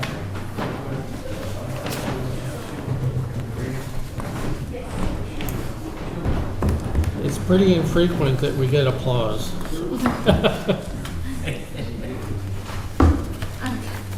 I'll Okay. sure, This is like the town meeting, after you do something, everybody else leaves. Right. Okay, so for the old high school repurposing at our last meeting, Mark had mentioned about the interior laser measurements for the rooms of the high school, possibly. So I did reach out to Serpent about that and whether we could use the allotted hours, which is 40 that we get for the town in general. So I reached out to Grant King, their guy that handles what would entail for the interior laser measurements is off for the beginning of July. But, so what we need to take into account for that, if we would go forward with that, would be the size of the building and what you would want for a final product in regards to either a tourable 3D scan or scale building blueprint documents, or both. So that would need to be worked out, also the size of the building. I did reach out to Grant King of Serpent today for a cost estimate for both of those items. And I did speak to Jim Hartnett briefly about whether this would be something that would come to fruition that would be really a high point of interest. And he said that I think the first step would be for the long-term building committee and for the town to figure out what exactly they would want to repurpose the building as. But there is $200,000 that was appropriated for a consultant for this project. So I don't know if this would come before the repurposing, but I think Jim Hartnett mentioned that an idea for what you want it repurposed as would come before looking into the laser Well, interior. yeah, just, so with all respect to Jim on that, I mean, the way I've always seen this done is no matter what you're gonna use the building for, you always want a set of existing conditions. Yeah. So we just want floor plans, measured floor plans of the existing building as it is now. I haven't yet reached out to the school committee to see if they know of any plans. There might be several sets of drawings of the original, well, the original building was built in different pieces, so we might have some drawings. And even if we do, you don't know whether they still apply. They might have been modifications that haven't been recorded. So no matter what happens to the building, if it is going to be repurposed, I think having a set of existing conditions is very helpful. Mm-hmm. And if Serpent could step in, well, I don't know if this 200, Jim, you thought that maybe, Well, part of the are we 200 limited to this 40 hours? It would exceed. It would be more than that. Yeah, it would be. Significantly. So what I asked Amy to do was to talk to Grant King and get a price so that we can determine whether or not it should come out of the 200,000 that was allocated Yeah. for repurposing or deciding what to do with this building. What I've seen at Serpent when they are talking about doing this, and they've done it for several communities, is that you can get a 3D walkable plan so that you can actually go through the building as if you were there. And it has everything exactly right. The windows are in the right place, the doors are in the right place, they're the right width, whatever they are. Are they ADA compliant? I don't know. But, all those things it give you an idea of what, for lay people who are gonna be making this decision, I think it would be super to be able to walk through the building virtually and figure out, okay, if we use this section for housing, this is how it could be done, so. Yeah, good. I mean, I guess if that's no more, if the way they measure buildings today is, I mean, if they use this 3D technology and it's no more expensive than sending a crew around with tape measures and, you know, the old school method, then do it, yeah. I think now everybody says with lasers. Yeah, Yeah. well, Laser in the middle, it goes, it figures everything out. So, like, we do our sites with modeling now, it's the same thing, and it's going, and the cost is dramatically lower than when it first came out. yeah, good. Well, you know, I only have to be out of the business a few years and that's it, everything changes. But anyway, hopefully, by the middle of July, we'll have a price. So, and then it's gonna be up to the select board to determine how this $200,000 is gonna be allocated, but, Well, if Grant King has enough information or needs to speak to me to give you the cost estimate, by all means, get in touch with me. Okay, yep. I'll get on that. The next thing is, right before our meeting, actually, Frank Getchell provided me an update for the harbor water study. So regarding the update for the temporary installment of data loggers at the 2 test wells and piezometers, I'm not sure how to pronounce that word. It's fancy. At the River Road property and at the Barnum Dig well. The guy who came out to Pond Meadow, Eddie, so he'll be back on site on Thursday between 8:30 and 9:30 to set the transducers on the River Road wells. And he needs people or a person to, after he's done with that, to guide him over to the Burnham well. And they plan to leave the transducers in place for a week or so and then come back the following week and pick them up. and see if the levels in their wells is affected by drawdown on these new potential well sites. Yes. Right. So I've heard from Ted Gebhardt, or Thomas Gebhardt, and they have decided to go with Weston and Sampson for their own use, for their own purposes, as the development of these wells. Okay. So, and they're firing the people that were doing it before, because they're so pleased with how Weston and Sampson has been able to look at the site and say, yeah, you could get water here. Mm-hmm. Even though it's an interim step, it doesn't solve the problem of sea level rise. Mm-hmm. So, Well, that's good. I mean, Frank's been super responsive lately, and it seems like things are going well. And he's been out on site. It was a few weeks ago. Not him, Eddie was, but it seems like things are happening, and it's pretty active. So I think it's going in the right direction for that. Also, it was crossed out on one agenda, but it's still on our agenda for discussion on our July meeting. So I was made aware by David Cole today that the special election for the override is July 25th. But there's a public meeting held by a private entity, I think the override committee that was formed, that's on July 11th. And they have requested that the planning board reschedule their meeting to a different date and time to allow people who want to go to that meeting, they're able to without a conflict. Michael and I talked about it, and because it's a private entity that is putting on the public meeting, we both think that it might set a precedent if we were to reschedule our July 11th meeting for this reason. so I was copied on that email from David Cole, and part of, I think that they weren't concerned that people would be here instead of there, but that we would Right. not be able to go to that meeting. Right. So, So I think, because we're meeting. right, so I think the way to go about it is we do have a public hearing on that night for the Oak Ridge major modification for the elimination of sidewalks. If planning board members express that they're unable to make that meeting, we would have to cancel it due to lack of a quorum. And then I would have to get in touch with the applicant about canceling that meeting. So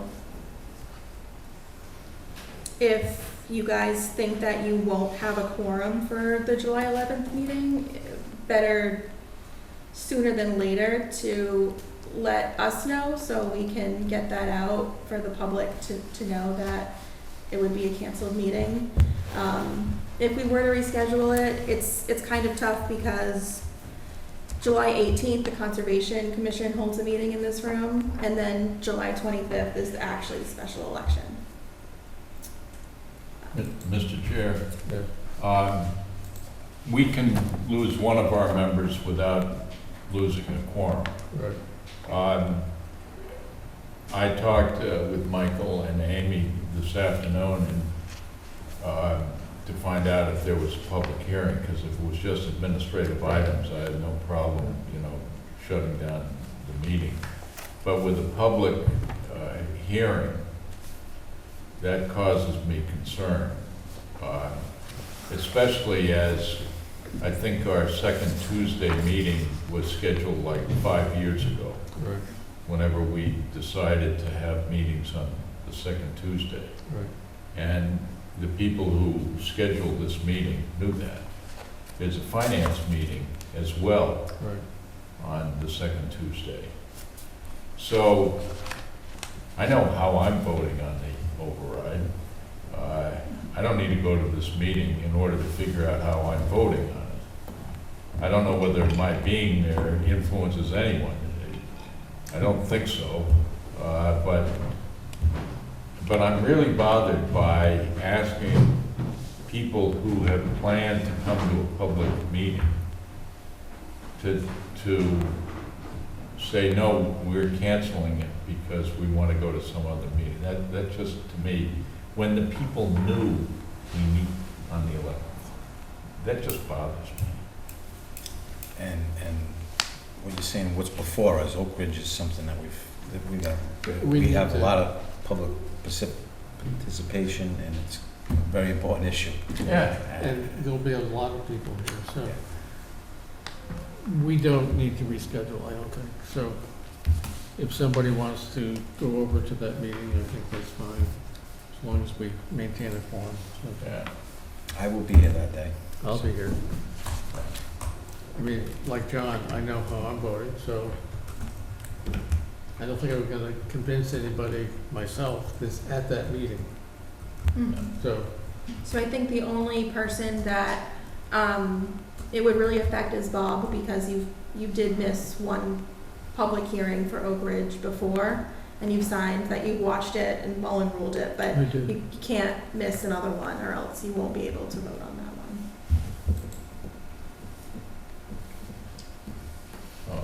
Okay. I think the only thing, Mr. Chair, is you might give people like a 45-second time limit or something there at 6:15 to shut me up more than anyone. Maybe 47. 47-second time limit.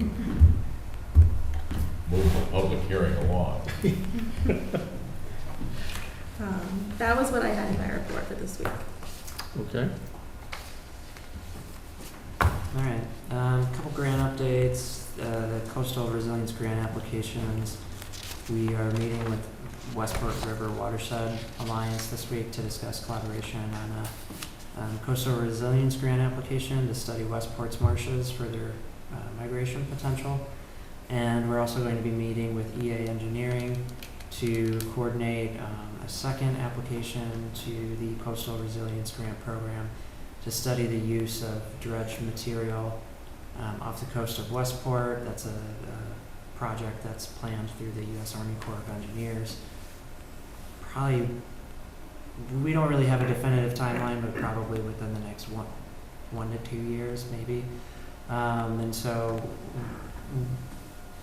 in working with EA Engineering, we would be developing a study to see what could be a more productive use of that dredge material as opposed to just dumping it into open ocean. You mean like deposition on the marsh?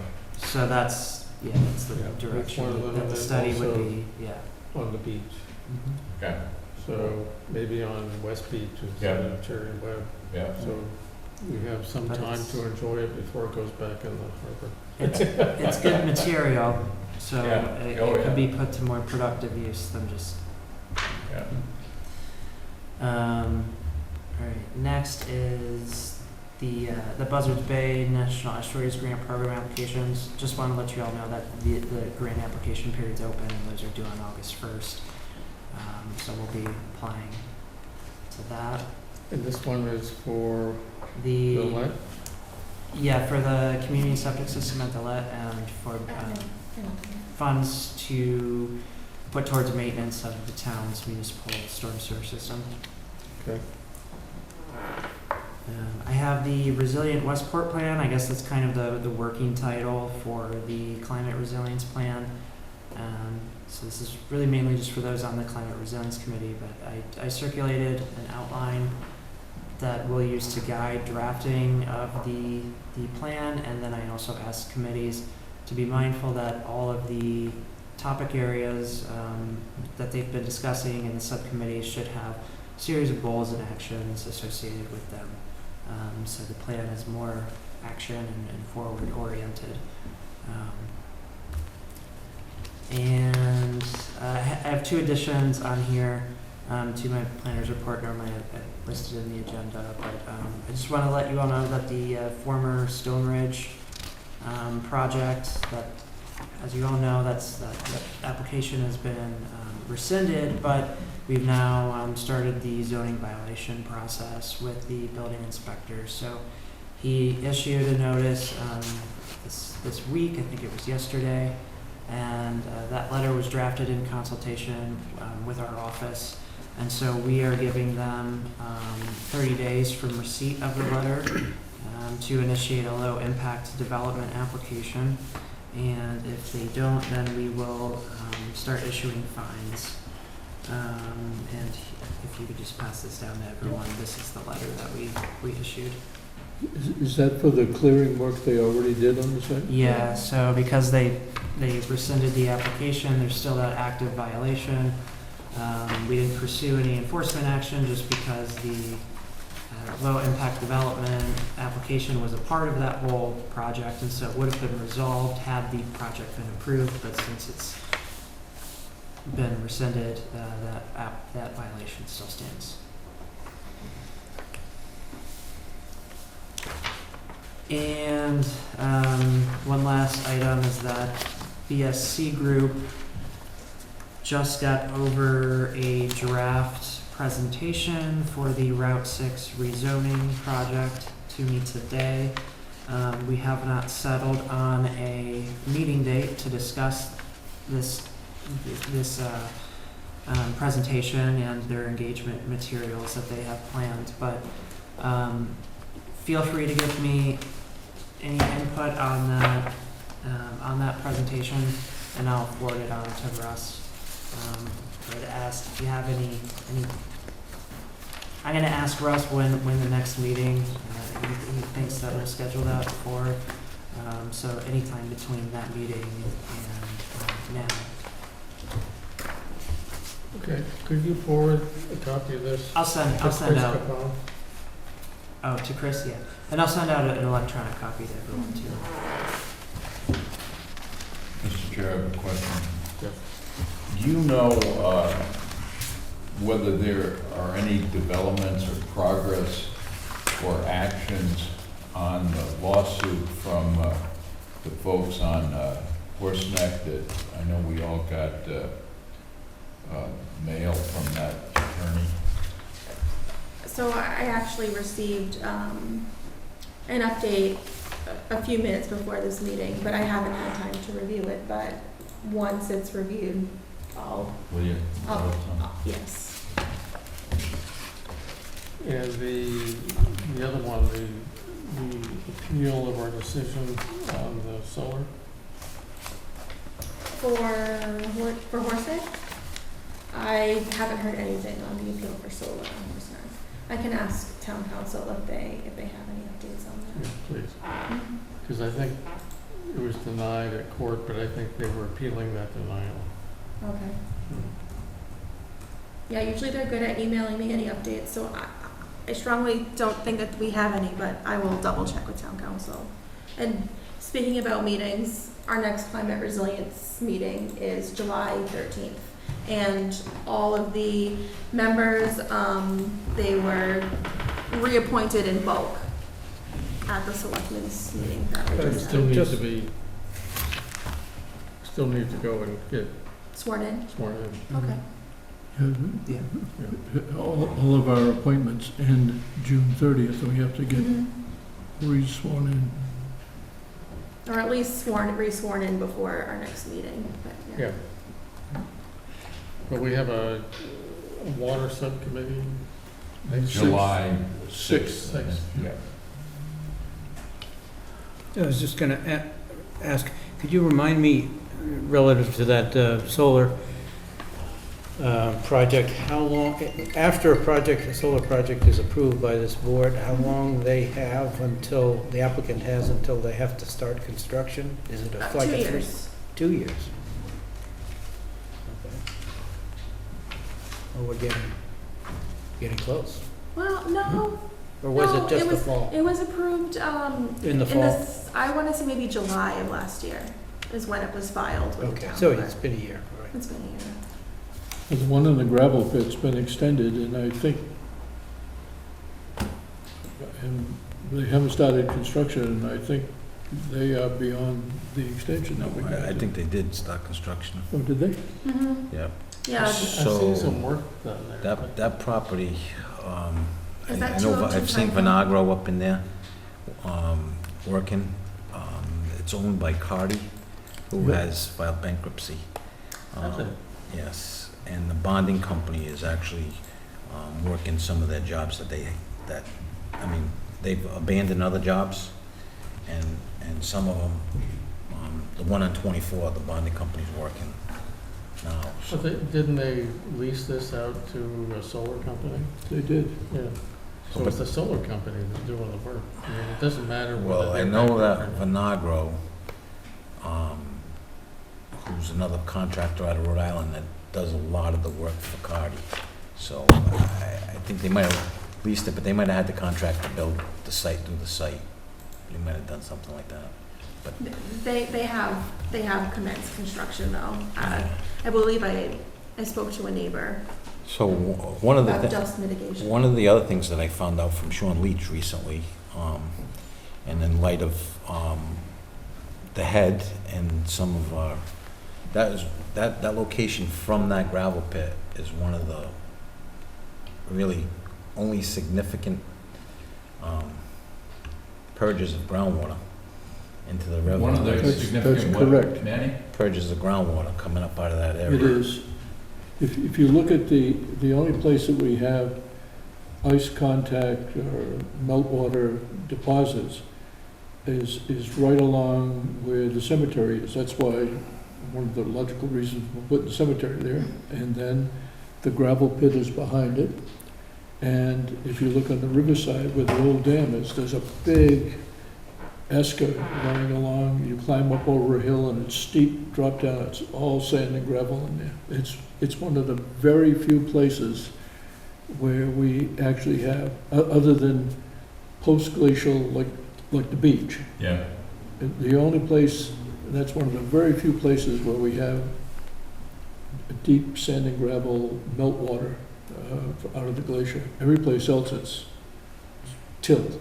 You know, Yeah. It's the soils here had the glacier sitting on it. That's a place where it has the washout residual. Huh. That's why it was a sand and gravel pit. That's why it was a sand and gravel pit. That's why it was probably the big cemetery there. And it is where they borrowed the material to build the mill dam that used to be there. So why, explain them dense, why did you put a cemetery there? So you can get the stone? So So it's easy to see, dig? it's easy to dig, Easy to dig. It has a low water table. and it has a low water table. Fascinating. Cool. So in the days, the pre-backhoe days, Yeah. people were. Yeah. Well, it's fortunate they didn't put cemeteries on the beaches.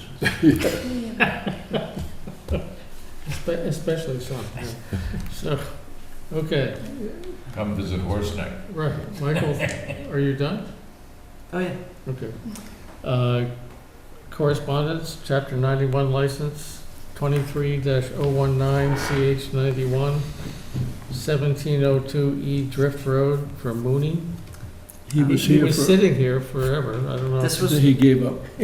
this was actually reviewed at the last planning board meeting. Okay. And then Chapter 91 license, 23-020 CH 91 for Branca at 2015 Main Road. Yep, I have no comments on it. I signed it for the applicant of this Chapter 91 license, but if you have any comments, I will forward them, but.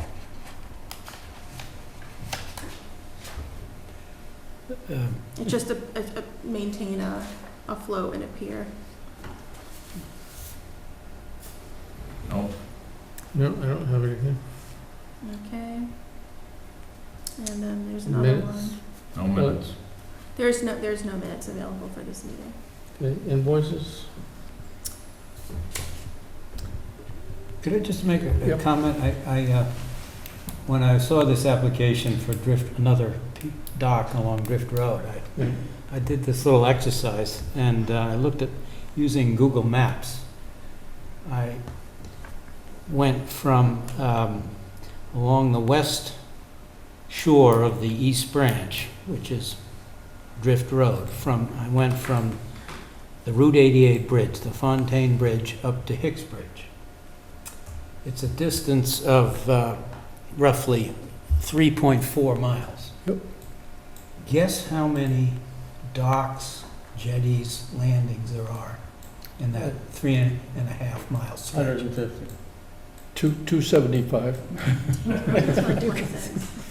Well, no, I'm happy to say, I guess, but there's much less. I counted 102, and I thought that was 102. incredible.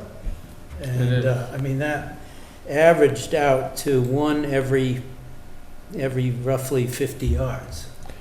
That's what I always say. If you drive Drift Road along the street, there's 50 houses. You drive Drift Road along the water, there's 500. And they all have Drift Road, Yeah. 1762 A through U. Well, Mark, I give talks on, I don't know, city development, and I say that the most valuable land in any community is the water's edge. And the water's edge starts roughly straight. This is the land, this is the water. And because the water's edge is most valuable, people want to lengthen it, so they build docks like this, right? Because that makes the water's edge longer. And then the next thing that happens is that people fill in between the docks, right? They put land. Boston used to be an island, right? So then the land migrates out, and then they have to keep building the docks further out. So the land advances on the water, but that's what's happening on the Westport River, is that people are lengthening the water's edge because the water's edge is the most valuable land there is. Yeah. Now, I don't know whether they will fill in between them, probably not. It'd be hard to do today. Yeah, but you want to lengthen There are the some water's of them edge. there, though. Is what? There's some of them there, because where they have the historical little jetties that were Yeah. rock, and Yeah. Right, and they fill in between, actually. Right. Yeah. As most jetties do. But what I don't understand is why people can't share a dock with their neighbors. Because, like with our dock, we let Nancy's cousin, who lives up on River Road, use the other side of our dock and float. And I don't know what it is that people have this desire to have their own versus access to the river.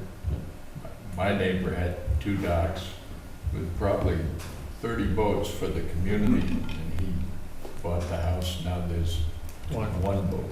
With two docks. With 2 docks. There is some sharing. How to be a good neighbor. In our homeowners association, we have a common dock. And the waterfront essentially is wrapped in a common easement for all the homeowners. And there is a common dock, and there are moorings. And that has really worked out, probably being diligent about sharing the dinghy is the most complicated part, because well, no one else is around, I'll just leave the dinghy on the mooring, and then, it has to come back to the dock. Because we don't want, 15 things. four boats on the mooring and 4 dinghies are on the dock, there isn't enough dock space. So that's, there's 3 cows, a chicken, and a fox on one side of the river, and how do you get the fox and the chicken? That's that old riddle, right? You want a motion on the Mason bill? Yes, please. Mr. Chair, I move we approve $25.16 to be sent to WB Mason, as if they need it. Second. For folders.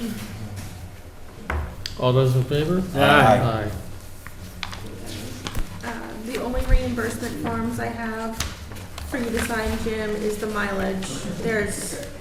There's 2, because the mileage amount changed for the fiscal year, and then so they're all marked where you have to sign.